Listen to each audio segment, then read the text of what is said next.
Good morning. It's Thursday, February 8th, about 6 a.m. Central Time. Overnight, the precious metals are mixed after yesterday's volatile session. You have April gold down $8 at 20.43. March silver up 4 cents, 22.40. March copper unchanged at 3.73.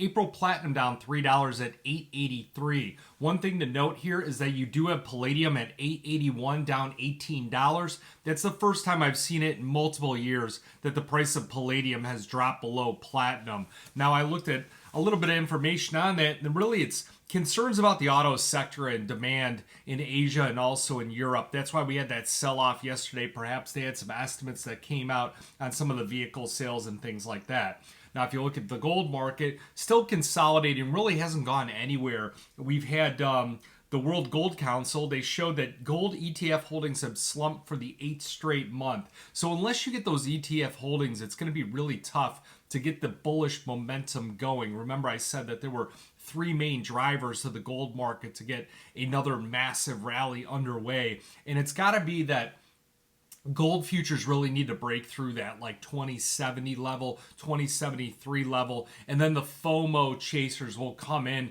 and they'll start buying it aggressively. I think that too many participants right now are playing with other markets such as US equities, specifically the S&P 500 and the NASDAQ, and also back to the cryptocurrencies as you look at Bitcoin after its recent consolidation is now starting to break out to the upside. The technical breakout on the Ethereum market would be a close over 2,500. I think you'd have another wave of speculators coming to that market as well. So looking at the silver market, trading right around 4-month lows right now. 22.38 last on the charts, but what I always look at is the gold silver ratio trading at 91. So a lot of pressure there, not a lot of action going on in the metals. It's actually watching paint dry at the moment.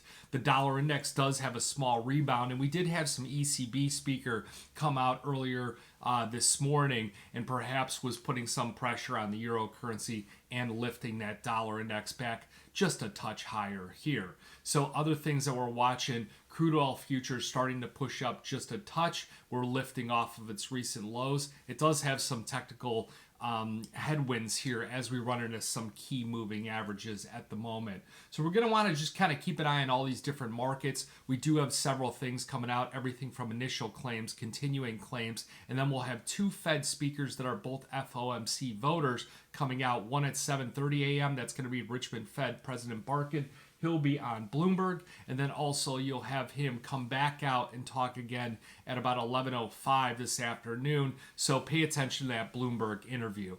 You got any questions, give me a call, 312-858-7303. Remember, futures option trading does involve risk of loss. May not be suitable to all investors. Good luck, good trading.